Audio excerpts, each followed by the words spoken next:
زندگی گزارنا یہ ایسا سبق ہے اور یہ ایسا طریقہ ہے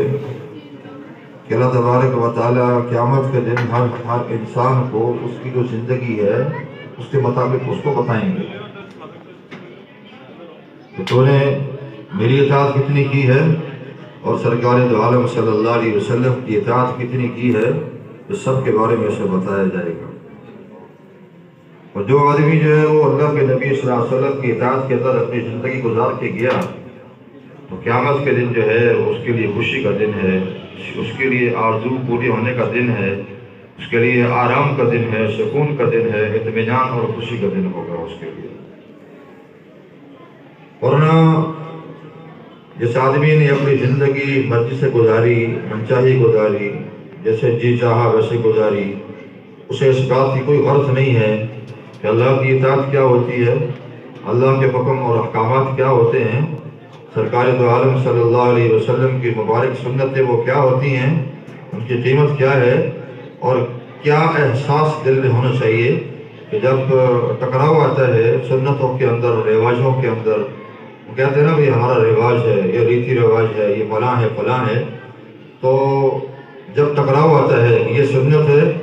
اس پہ عمل کرنا ہے، اس کو چھوڑنا نہیں ہے، اور یہ رواج ہے، اسے چھوڑنا ہے، سنت کو رواج پر ترجیح دینی ہے۔ جب یہ دونوں کے اندر مقابلہ اور موازنہ اور مجادلہ ہوتا ہے، مقابلے کا ٹائم آتا ہے، تو پھر انسان جو ہے وہ کس چیز کو دیکھتا ہے، رواج کو دیکھتا ہے کہ سرکار دو عالم صلی اللہ علیہ وسلم کی ہستی اور ذات کو دیکھتا ہے، تو پھر اس پر اللہ تبارک و تعالیٰ فیصلہ فرماتے ہیں انسان کی آنے والی زندگی کا۔ تو اللہ تبارک و تعالیٰ کی نعمتیں جو ہیں ان میں سے ایک نعمت اولاد کی نعمت ہے، اور اولاد کی نعمت ایسی زبردست اور بے شمار نعمت ہے کہ اللہ کے پیارے انبیاء علیہ السلام نے بھی اللہ سے یہ مانگی ہے۔ حضرت ابراہیم علیہ السلام بڑے جلیل القدر انبیاء، ابو الانبیاء انہیں بھی کہا جاتا ہے، تو انہوں نے بھی اللہ تبارک و تعالیٰ سے اولاد مانگی ہے اور عرصہ دراز تک مانگی ہے، بڑھاپے میں جا کے اللہ نے اولاد عطا فرمائی ہے، لیکن اللہ سے مانگتے رہے اللہ سے کہ اللہ اولاد دے دے، اولاد دے دے، اولاد دے دے۔ حالانکہ انبیاء علیہ السلام کا تعلق اللہ کے ساتھ ڈائریکٹ اور اسپیشل ہوا کرتا ہے، ان کا تعلق وحی کے ذریعے اللہ سے ڈائریکٹ ہوتا ہے۔ جب جی جا اللہ سے بات کر لی تو اس کے باوجود جو ہے جب اولاد نہیں ملی ہے تو اللہ سے آرزویں کرتے کرتے گزری ہے۔ اسی طرح حضرت زکریا علیہ السلام، ان کے بارے میں اسی طرح آتا ہے کہ انہوں نے بھی اولاد مانگی ہے، انہیں بھی اللہ نے اولاد جو ہے وہ بڑھاپے میں جا کے عطا کی ہے۔ یہ علیحدہ بات ہے کہ ایک نبی کا یقین اور ایک عام آدمی کا یقین زمین آسمان کا فرق ہے اس کے اندر، کہ انہوں نے اللہ سے یقین کے ساتھ مانگا ہے کہ انہیں اللہ کی ذات پہ یقین تھا کہ ہمیں جب اللہ کا جی چاہے گا اللہ تعالیٰ ہمیں عطا فرمائیں گے، جب اللہ نے ہمارے مقدر میں لکھا ہے تو اللہ ہمیں ضرور عطا فرمائیں گے، اس کے لیے وقت کی قید اور زمانے کی کوئی قید نہیں ہے۔ اسی لیے قرآن پاک کے اندر آتا ہے کہ جب فرشتوں نے آ کے بشارت دی فبشرتہ کہ انہوں نے فبشرہ بغلام حلیم، انہوں نے ایک بردبار بچے کی بشارت دی حضرت ابراہیم علیہ السلام کو، تو انہوں نے نا آگے سے جواب دیا کہ کیف کذالک، یہ کیسے ہوگا، یہ اولاد کیسے ہوگی، یہ بچہ کیسے ہوگا، میں بوڑھا ہو چکا ہوں، میری بیوی پہنچ ہے۔ انہوں نے جواب دیا کہ اللہ تبارک و تعالیٰ کے حکم سے ہوگا، اللہ تبارک و تعالیٰ علیم بھی ہیں اور حکیم بھی ہیں، علم والے بھی ہیں، ان کے علم ازلی کے اندر موجود ہے کہ وہ کس کو اولاد کب دینی ہے، اور حکیم بھی ہیں، ان کا ہر کام پر حکمت ہوتا ہے اور حکمت سے خالی نہیں ہوتا، اپنے فیصلوں کے اندر حکیم ہیں، انہیں پتہ ہے کہ کون سا فیصلہ کب اور کس کے ساتھ کیسا اور کیا کرنا ہے۔ اسی طرح حضرت سیدنا زکریا علیہ السلام جب نا دعا مانگتے رہے نا، دعا مانگتے رہے، اسی طرح جب انہیں بتایا گیا آپ کا بیٹا ہوگا، اچھا انہوں نے اولاد کب مانگی، کیسے مانگی، چھوٹا سا اس کا واقعہ ہے کہ ان کی پرورش کے اندر حضرت سیدہ مریم سلام اللہ علیہا وہ تھی، حضرت عیسیٰ علیہ السلام کی والدہ محترمہ، تو ایک دفعہ ان کے حجرے میں تشریف لائے، دیکھا کہ حجرے میں بے موسم کے پھل پڑے ہوئے ہیں۔ جب بے موسمی پھل دیکھے تو پوچھا یہ کہاں سے آئے ہیں؟ اَنَّا لَكِ هَذَا، تو انہوں نے آگے سے جواب دیا قالت هُوَ مِنْ عِنْدِ اللَّهِ، یہ اللہ کے پاس ہے۔ تو جیسے ہی یہ بات سنی کہ وہ اللہ کے پاس سے آئے ہیں اور بند قبر ہے، کوئی اور اس میں کھڑکی نہیں ہے، کوئی روشن دان نہیں ہے، کوئی ایسی جگہ نہیں ہے جہاں سے کوئی بندہ ایسی چیز پہنچا سکے، پھر بے موسم کا پھل ہے تو بھئی یہ کہاں سے آیا ہے؟ انہوں نے جواب دیا کہ اللہ کے یہاں سے آئے ہیں۔ تو اچانک ان یہ بات ان کے دل کو لگی، اس بات نے ان کے دل میں بڑی اپیل کی، وہ فوراً دعا مانگی کہ جو اللہ مریم کو بے موسم کے پھل کھلا سکتا ہے وہ زکریا کو بے موسم کی اولاد بھی دے سکتا ہے۔ کیا ہوا جو میں بوڑھا ہو گیا ہوں اور اپنے بارے میں خود کے فرماتے ہیں کہ میری ہڈیاں جو ہیں وہ بالکل خشک ہو گئی ہیں، عمر 100 سے اوپر ہو چکی ہے، اور 120 سال عمر ہو چکی ہے۔ اللہ تبارک و تعالیٰ نے بشارت عطا فرمائی کہ بیٹا تجھے ہوگا، اس بیٹے کا نام زکریا ہوگا، اس بیٹے کا نام یحییٰ ہوگا اور بڑا نیک اور صالح ہوگا۔ اس کی تعریف اللہ نے پہلے بتائی تو بڑے حیران ہوئے نا۔ تو آگے سے جواب انہوں نے سوال کیا، اے باری تعالیٰ میرا بیٹا کیسے ہوگا؟ اَنَّا يَكُونُ لِي غُلَامٌ، اے باری تعالیٰ میرا بیٹا کیسے ہوگا؟ تو اللہ تعالیٰ نے فرمایا تمہارا بیٹا ہوگا۔ پھر انہوں نے دعا کی کہ اللہ نشانیاں کیا ہوں گی، میرا بیٹا کیسے ہوگا؟ میں نے بتایا کہ بھائی کہ 3 دن آپ جو ہے تو کسی سے بات نہیں کریں گے، اپنے حجرے میں تشریف فرما ہوں گے تو یہ نشانی ہوگی۔ تو انہیں بشارت دی گئی تو ان کا بیٹا بھی بڑھاپے کے اندر جا کے حضرت یحییٰ علیہ السلام جو ہے وہ پیدا ہوئے۔ تو ایسے اللہ تبارک و تعالیٰ یہ نعمت انہوں نے اللہ تعالیٰ نے انبیاء علیہ السلام کو بھی ایسی عطا فرمائی۔ سرکار دو عالم صلی اللہ علیہ وسلم کے بارے میں آتے ہیں آپ کے بیٹے تھے تو ایک بیٹا آپ کی گود میں سے فوت ہوا نا، تو آپ علیہ السلام کی آنکھوں سے آنسو بہ رہے تھے، مبارک آنکھیں آنسوں سے بھری ہوئی تھی، آنسو ٹپک رہے تھے۔ ایک صحابی نے عرض کیا رسول اللہ آپ کی آنکھوں میں آنسو، آپ نے تو منع کیا ہے کہ رونا نہیں ہے، ہمیں آپ نے رونے سے منع کیا ہے، خود آپ رو رہے ہیں۔ آپ کے کلمات ہیں کہ آپ نے فرمایا کہ اے ابراہیم تیری جدائی نے ہمیں پریشان کر دیا ہے، غمگین کر دیا ہے۔ وَإِنَّا بِفِرَاقِكَ يَا إِبْرَاهِيمُ لَمَحْزُونُونَ، تیری جدائی میں اے ابراہیم ہم بڑے غمگین اور پریشان ہیں۔ جب صحابی نے اعتراض کیا یا رسول اللہ آپ کی آنکھوں میں آنسو ہیں، آپ نے منع کیا رونے سے، تو آپ نے فرمایا کہ رونا فطرت کے اندر شامل ہے، یہ فطرتی چیز ہے، میں نے پیٹنے سے منع کیا ہے، جزا فضا کرنے سے منع کیا ہے، اپنے بال کھینچنا، بال بکھیرنا، اپنا گریبان پھاڑنا، اپنا گریبان پیٹنا، میں نے ان کاموں سے منع کیا ہے کہ اب غم آ گیا تو اب یہ سے شروع کر دو، تو اس سے میں نے منع کیا ہے۔ وہاں میں نے صبر کا حکم دیا ہے، آنسو کو نکل آنا یہ تو فطرت کی بات ہے کہ دل جو ہے وہ دل کے اندر غم آ ہی جاتا ہے۔ پھر اولاد کا غم ایسی ہے، اللہ تعالیٰ ہر کسی کو محفوظ فرمائے اس سے کہ اولاد کا غم ایسا ہے کہ وہ انسان کو جیتے جی مار ڈالتے ہیں، کمر توڑ دیتا ہے۔ تو اس لیے اولاد کا ہونا یہ انسان کے لیے باعث فخر ہے۔ یوں سمجھیں کہ کمر مضبوط ہو جاتی ہے، اولاد کے ذریعے کمر مضبوط ہوتی ہے۔ نبی اکرم صلی اللہ علیہ وسلم نے فرمایا، اللہ تعالیٰ فرماتے ہیں کہ جب میں بیٹا دیتا ہوں تو ساتھ یہ ارشاد ہوتا ہے کہ جا اپنے والد کی مدد کر، بیٹا اس کے لیے فرمان ہوتا ہے جا اپنے والد کی مدد کر، اپنے والد کا کندھا بن، اپنے والد کی پشت جو ہے اس کو مضبوط کر، اسے مضبوط کر، اسے کندھے جو ہے وہ مضبوط کر اسے۔ اور لیکن بات یہ ہے کہ اولاد کے اندر صرف بیٹے شامل نہیں ہیں، اولاد کے اندر بیٹیاں بھی شامل ہیں، اور بیٹیوں کے لیے بشارت یہ ہے، سرکار دو عالم صلی اللہ علیہ وسلم نے فرمایا جب اللہ تعالیٰ بیٹی دیتے ہیں نا تو بیٹی کے بارے میں فرماتے ہیں میں بیٹی اس لیے دیتا ہوں کہ جب میں کسی کی خود مدد کرنا چاہوں، بیٹا والد کی مدد کرے گا، جب بیٹی پیدا ہوگی تو اللہ خود اس کی مدد فرمائیں گے جس کے گھر میں بیٹی ہوئی ہے۔ اس لیے آپ علیہ السلام نے فرمایا جب بیٹیاں پیدا ہوں، اس معاشرے میں آپ تشریف لائے تھے، وہ اپنی بیٹیوں کو زندہ درگور کر دیا کرتے تھے، تو آپ علیہ السلام جب تشریف لائے تو اس سے منع فرمایا اور بیٹیوں کو آنکھوں کا نور قرار دیا۔ وہ مقام اور وہ مرتبہ عطا فرمایا کہ عورت کی شکل کے اندر بھی ہو، اگر ماں ہے فرمایا اس کے قدموں کے نیچے جنت ہے، اگر بیٹی ہے تو فرمایا جس نے اپنی 3 بیٹیوں کی پرورش کی اور ان کی تعلیم و تربیت کرنے کے بعد ان کو اپنے گھر بھیج دیا،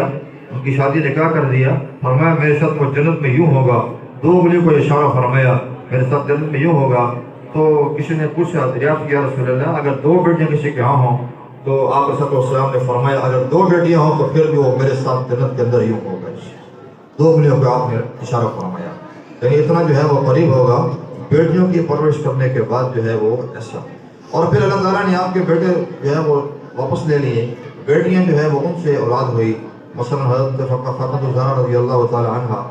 حضرت حسنین کریمین رضی اللہ تعالی عنہما، ان کے مطلب مبارک سے ہوئے، حضرت علی رضی اللہ تعالیٰ عنہ کے نکاح میں دی تھیں۔ 3 بیٹیاں اس سے پہلے تھی، حضرت سیدہ زینب رضی اللہ تعالی عنہ، حضرت ام کلثوم رضی اللہ عنہ، حضرت رقیہ رضی اللہ تعالی عنہ۔ 2 بیٹیاں حضرت عثمان رضی اللہ عنہ کے نکاح میں دی تھیں۔ ایک بیٹی جو ہے وہ حضرت عمر بن عاص رضی اللہ تعالیٰ عنہ، آپ صلی اللہ علیہ وسلم یہ بھی رشتہ دار ہیں، اور آپ صلی اللہ علیہ وسلم نے ان کے نکاح کے اندر دی تھی۔ تو ان کی شادیاں،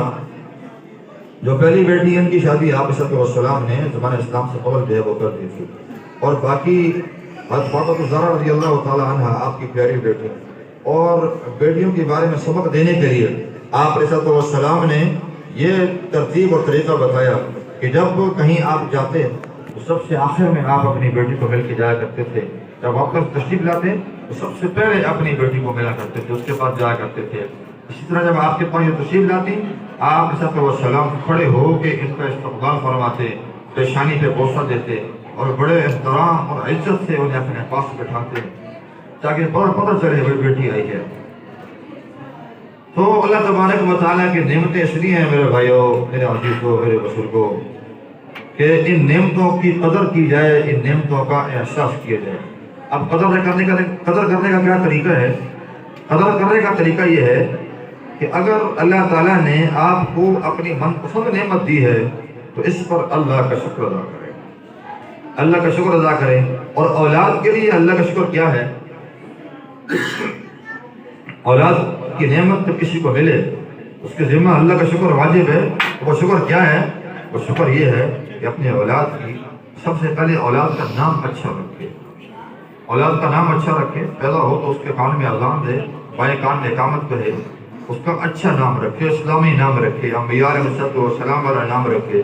صحابہ کرام رضوان اللہ علیہ اجمعین والا نام رکھے، اولیاء کرام والا نام رکھے، بزرگان دین والا نام رکھے۔ یہ ہمارے بڑے ہیں، ان بڑوں کے نام جو اس کا نام رکھے۔ اب دیکھیں انبیاء علیہ السلام بہت بڑی ہستیاں ہیں، ان کا نام لینا باعث برکت۔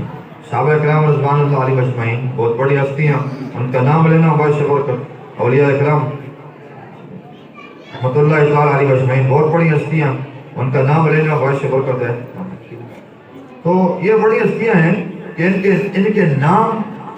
وہ بھی اگر انسان اپنی زبان سے لے تو ان کے نام ایسے ہیں، بڑے مبارک نام ہیں، تو ایسے نام جو ہے ان کے نام کے ساتھ ملا کے نام رکھے۔ اور پھر خصوصی طور پر اپنے جو نام رکھے اس نام کے ساتھ نبی اکرم صلی اللہ علیہ وسلم کا نام جو ہے وہ ملائے۔ محمد نام آگے جو ہے وہ ملا کے اور نام رکھنے تو رکھ دے۔ اس طرح نبی اکرم صلی اللہ علیہ وسلم نے فرمایا اس کا نام جو ہے وہ میرے نام پہ ہوگا یا کنیت میری کنیت پر ہوگی، میں قیامت کے دن جو ہے وہ اس کو سفارشی ہوں گا۔ دوسرے حدیث شریف میں یہ آتا ہے کہ اللہ تبارک و تعالیٰ ایک آدمی کو بلائیں گے، اس کے اعمال نامے میں گناہ اعمال نامے میں ہوں گے، تو نبی اکرم صلی اللہ علیہ وسلم نے فرمایا اللہ تبارک و تعالیٰ اسے معاف فرما دیں گے کہ تیرے نام کے ساتھ میرے حبیب کا نام جڑا ہوا ہے، مجھے شرم آتی ہے کہ تجھے میں عذاب کے لیے تیرے لیے فیصلہ کروں۔ اس لیے نبی اکرم صلی اللہ علیہ وسلم کے نام کو ساتھ ملا کے پھر نام رکھیں، اور نام ایسا ہو، بامانہ ہو، پیارا نام ہو، بامطلب بامحاورہ نام ہو، تو ایسا نام ہو۔ اس کے بعد اولاد کی تربیت جو ہے وہ اسلامی نہج پر کرے، اسلام کو سامنے رکھ کے اولاد کی تربیت کرے۔ سب سے پہلی ترجیح جو ہے وہ اپنی اسلامی تعلیمات جو ہیں وہ ان کو دے۔ اگر آپ نے بچے کو اسلام سکھا دیا، بچے کو اسلامی تربیت سے جو ہے وہ نواز دیا، ایک اچھا مسلمان آپ نے معاشرے کو دیا،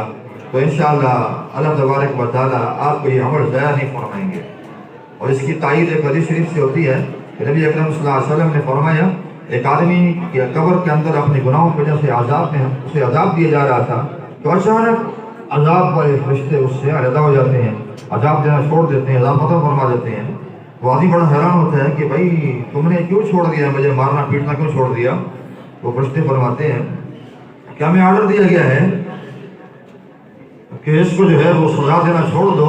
کہ اس کے معصوم بچے نے آج میرا نام لیا ہے۔ ایک معصوم بچہ جب اپنی زبان سے اللہ تبارک و تعالیٰ کا نام لیتا ہے، بسم اللہ کی شکل میں یا اللہ کی شکل میں اللہ کا نام لیتا ہے، یا بسم اللہ الرحمن الرحیم کو اسے پڑھاتا ہے، تو اس کی وجہ سے قبر کا عذاب جو ہے وہ اس کے والد صاحب سے ہٹا دیا جاتا ہے۔ اتنی بڑی بات ہے۔ تو دنیا کی زندگی یہ چند روزہ زندگی ہے، جو ہنستے ہنستے آتا ہے،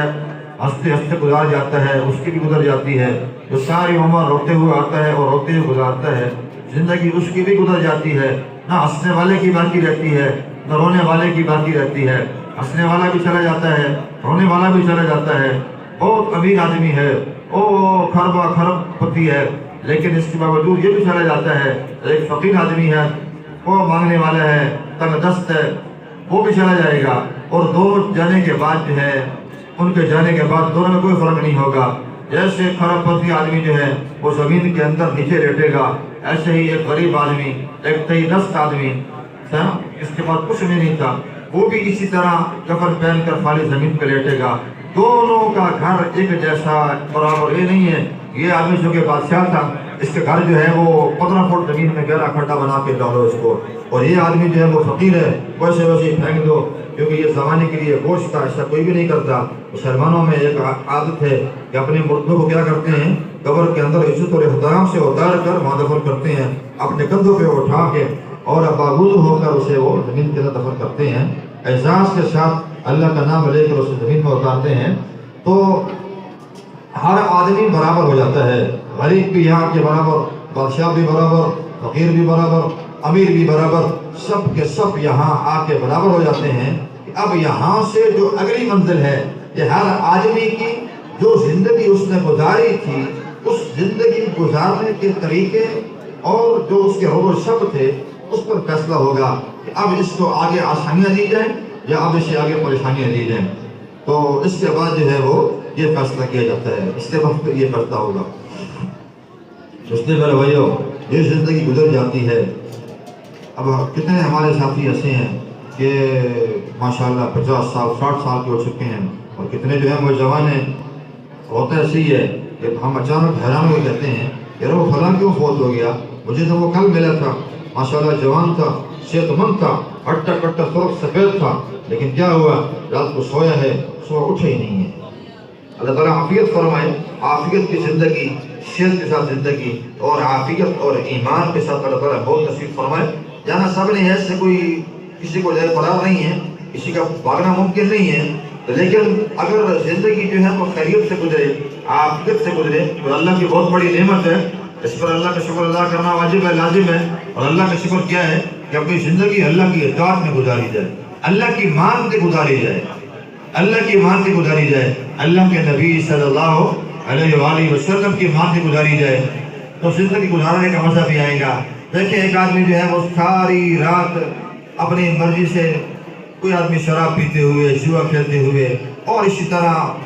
کسی برائی کے اندر مصروف رہا، اس نے زندگی کا گزار دی، راتیں اس کی بھی گزر جائیں گی۔ اور جس آدمی نے اپنے راتیں اللہ کے حضور ہوتے ہوئے، اللہ کے نبی صلی اللہ علیہ وسلم کے اوپر ذکر کرتے ہوئے، درود شریف پڑھتے ہوئے گزاری جو ہے، وہ راتیں اس سے بھی گزر جائیں گی، لیکن ایک کی رات جو ہے وہ گزرنے کے بعد اس کے لیے وبال بن جائے گی، اور ایک کی رات گزرنے کے بعد اس کے لیے عافیت بن جائے گی، اس کے لیے خیریت کی مہر لگانے والے بن جائے گی۔